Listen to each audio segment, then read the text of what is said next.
I really didn't want to do this, but I have to because I owe you guys absolute clarity on where the Veyron has been. I have done absolutely nothing to finish my project. I continue to modify and modify and modify. Because to be honest with you, I really don't even like driving cars. I just like changing them. I like actually just going through and making things different, taking them back apart and doing it over again. Today, I'm flying to Sacramento and we are going to look at the current status of the Veyron. Today, I got a Ram 2500 because we're with Nick, and Nick's a cowboy. Big truck guy. Yeah, that's can you just do like the whole, yep.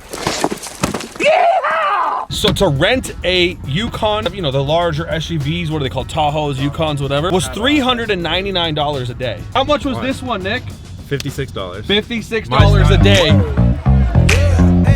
Can't forget the coffee. I gave up drinking Celsius and energy drinks quite a long time ago. It's been a few months now. I felt a lot better. I've actually lost a little bit of weight because of that. Did you know that, right? Yeah. He's smiling because he knows how good of a job he did. That's the problem. He's like one of those creative artists. If anybody you don't know, this is Mastermind, I should say, who fixed the yellow DDE Murcielago and earned the right to be called the #1 carbon facility person in the whole planet. Michael, if you guys didn't know. He also has this baby right here. I thought it was going to be done. I was really planning on driving home today. No. There's so much. There's so much. There is so much. It's actually really nice in here. I want to point out he has Steve Hamilton's previous Senna right here. He's prioritizing my car over that, which is great. I haven't seen this car in a year, and I'm gonna just like think about this. I'm gonna get the camera, and then we're gonna talk. I have one complaint with E3. They do not do a good job of Starlight, period. This is rough. It's very shitty. It's just, this is a very, very, very poorly done headliner. And I told Eric that many times. I didn't like this in cut right here because you could see half of the leather. Michael's got this idea that I'm gonna let him explain it because it's kind of an interesting idea, right? Now, we're going Chiron Extreme. Now, for those of you that don't know what it is, Google what a Chiron Extreme. You're not gonna find that many interior pictures of it, but essentially, like the interior of a Chiron Extreme is like 99% carbon. And so originally we were doing dash, we're doing center console, and I'll show you guys that in a second. A lot of it was gonna remain orange. And I was like, you know, thinking about it, I really wanted to do something special to a Veyron. And when I saw that, I said, you know what, this is a really good opportunity to go wild and kind of go over what you could do with this headliner. I'm a stickler for straight lines. Yes, symmetry is very important. Symmetry is very important. And that's not where symmetry. all the A-pillars line up, I want to line this new line up with the A-pillar where the seam is, so it's nice and continuous. But this, we're going to make a full carbon insert, but I want to make it carbon. And like Houston said, with the headliner, how you can feel, it's like rosacea, like bumpy skin. Yeah, it doesn't really look good, right? Like on a perforated headliner, this is all hidden. You don't see just holes in the leather. Right. Now, that's the idea of having a perforated headliner, right? It naturally looks normal. This does not look good. It looks terrible. And when the lights are on, it's fine. But like, you don't want the lights on all the time. You want the lights on at night, and you want to be able to turn them up and down. With one controller. Exactly. What I plan on doing is I'm going to separate the orange and the carbon.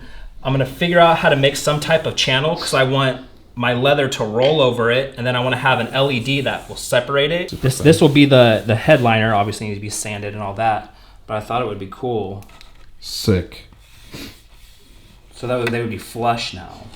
So this is going to be the first panel with Starlight and carbon together. Yes. Yeah, I think that's great. Here is going to be one of the most banger things that you've ever seen in a car, because you obviously can see how like this just looks perfect, and you can't feel anything. No.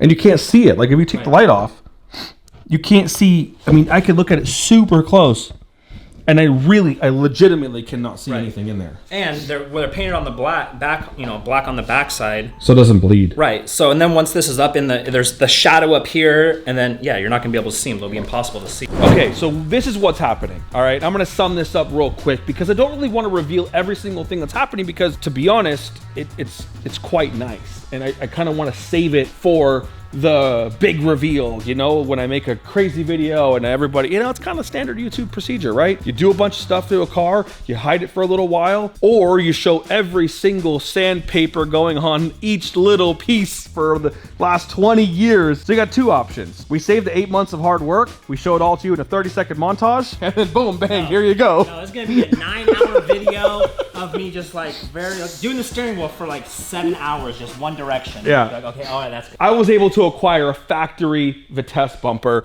which was a huge achievement for me. It doesn't exactly like work perfectly with the older car. Now, one thing about Bugatti that I have to compliment them on is that they're not a traditional manufacturer.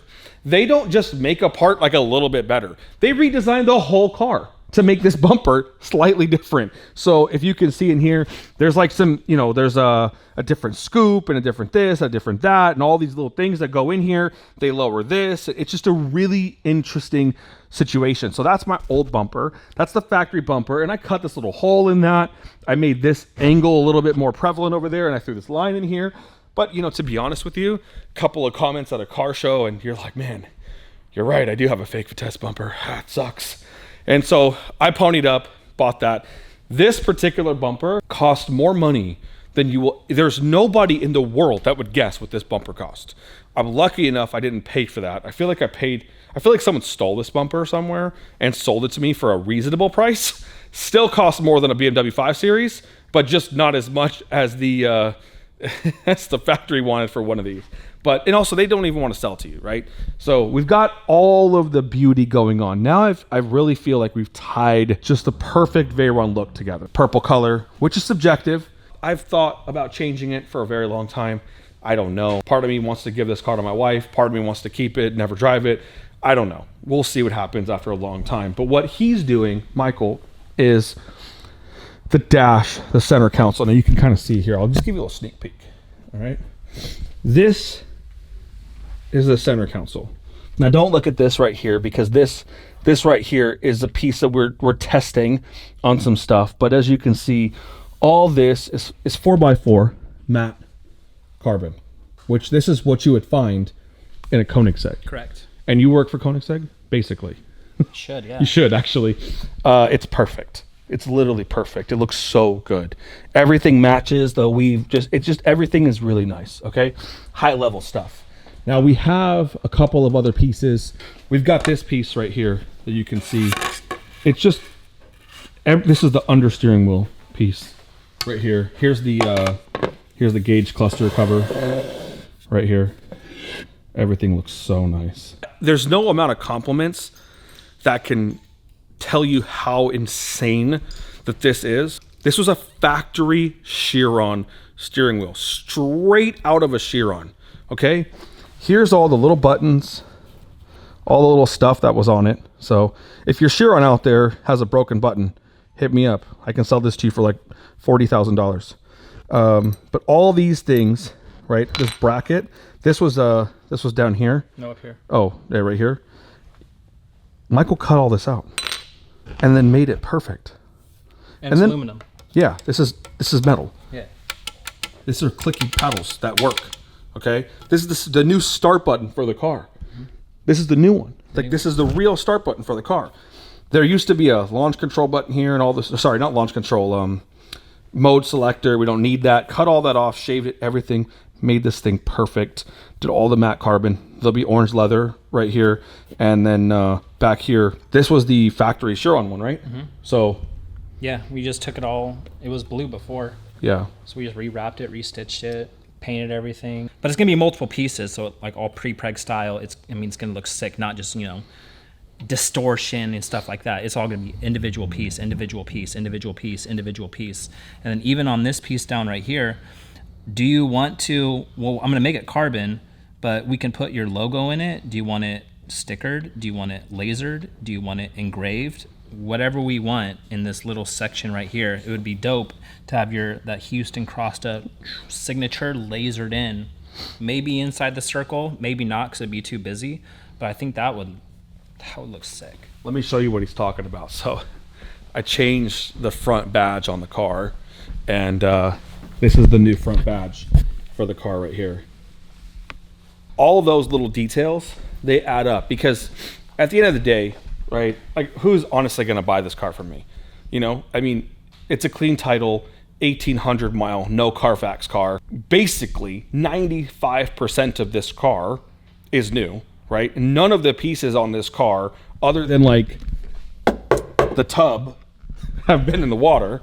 So at the end of the day, like, it's really not a flood car anymore. It's actually cleaner than a lot of cars, because I've been under this thing for hours, cleaning everything, you know, seeing if there's a leak, maybe this, maybe that. And since I have it so far tore down, I can literally go in there and yeah, there was some standing rust spots. There was a little bit of corrosion here and there, but nothing some treatments couldn't take care of. And I am replacing almost every single nut and bolt. That's Loctited. That's a Torx. It's not Phillips head. It's not a flathead. It's not a wing nut. Like it's all gonna be legit. This is the center console, or the center, you know, rear thing or whatever. It, like, obviously this is in the process of getting made. But if this doesn't actually like open and close and I put stuff in here, what's the purpose of doing this? It was just, and I have made it, Bugatti in itself it's a handcrafted car. So that's awesome for me because I can handcraft everything. So everything that I've done as I take it apart, like this button, for instance, like I came in the back and shimmed it, and I would machine spacers so I don't have to use 5 washers. Mm-hmm. I would just machine 1 spacer and get it exactly where it needs to be. So that way when the door does close, it just click. Yeah. And then it's a Bugatti. You should just be able to touch it and it opens. And then all the springs were broken. The springs on the door panels, everything's broken. So many people have touched this car, so now we're just gonna take everything apart and then fix it. It's almost done. Okay, we're really close. We've got a bunch of pieces everywhere. We're all good here. I have thought about repainting the car different color. I don't know if I'm gonna make that choice yet. We've got all the little carbon pieces, like basically all this little stuff, like the AC vents and all of the little details that go into this car. You know, all the little tiny, like the center light, the dome light, the seat belts, the thing here, and this metal piece here, right? Like, what's the plan for this? And the AC vents. So are we gonna just leave them aluminum because it's contrast? I want to have color and contrast in it, but depending on what exterior color we go with, I mean, it would be dope to use an accent color. But no matter what, I'm gonna respray everything because I really like the flat. Well, no, I mean, I'm just saying I like the contrast. Mm-hmm. I was thinking like, man, that should be carbon, but the dash is carbon. Right. And so like too much carbon doesn't really look good. Right. But like I don't want to paint them orange. Right. No, right. I also don't want to paint them purple. That'd be too cartoony. Yeah. So it's kind of like, it's almost like getting a really nice brushed black finish maybe. Right. Right. That would look really, really good. Yeah. You know? It's got to be something, because this was set in the car during transport and a couple other pieces, and it's got little scratches on it. Yeah. And yeah, we're definitely going to redo it just so that it looks clean. But like, you know, like a natural, there's a lot of new cars that have it. I was going to go to the Senna because I think Sennas have kind of something similar to that. It's actually kind of, yeah, I think it's not the same color tone, but around the AC vents in the Senna, it's like this, is it a patina? Is that what they call this? It's an anodized gunmetal gray. Yeah, like I was thinking like maybe go something like this, but like an anodized like black or like a patina. So it has like a little, right. There's almost like a gold hue to that like black. My Koenigsegg has it. Like honestly, I'll take a picture of the Agera and I'll show it to you because it has like a really, it looks like black chrome, but like it's not black chrome. And I know we originally were just doing this, but since we just got we had to do this. We had to do this because you can't. Like right here, you can see all this. Right. And then all the paint was all nasty over here. Sure. Well, of course it's going to be like that. And then this was actually an open area with like these little notches in it. It didn't look good. So that's actually filled in with resin. Oh, nice. And then it has a tape line right here and a tape line right here. And there's actually mold release in it. Oh, cool. So I'll be able to snap these apart and I'll have this black line. So when I sand everything as one piece, it'll look like one piece. It'll just look like one piece and just have one separating black line, but still able to come apart. Really cool. And it's not like Bondo. It's epoxy. Yeah, so it's really cool. Super strong. I got to go back to the airport because I booked a flight in like an hour. So I'm going to leave this at that. And Michael has filmed all of the things that he's done. So I'm going to put all the footage together and I'm gonna make some good videos. And what you're seeing right now isn't probably gonna be all shown to you in the same day. I kind of went over every little detail, and I might save the steering wheel for another video and a couple things here and there. I'm excited to have this car, and I think we can have this car done by the end of the year, right? I mean, it all depends on, you know, weather and family and a whole bunch of different factors, but we're nearing the end of the hard parts, right? Like the hard parts are basically over. Right. You All know? the repair stuff, engineering, all the fixing, the engineering, the tooling, the setup, the jigs. Anyways, you guys, thanks for watching this video, and I'm not gonna really go overkill in this. I'm gonna keep it special. So the update for this is gonna be probably in 30 days. So if you guys stick around and wait for that, then you're gonna be pleasantly surprised with the end result. I promise you.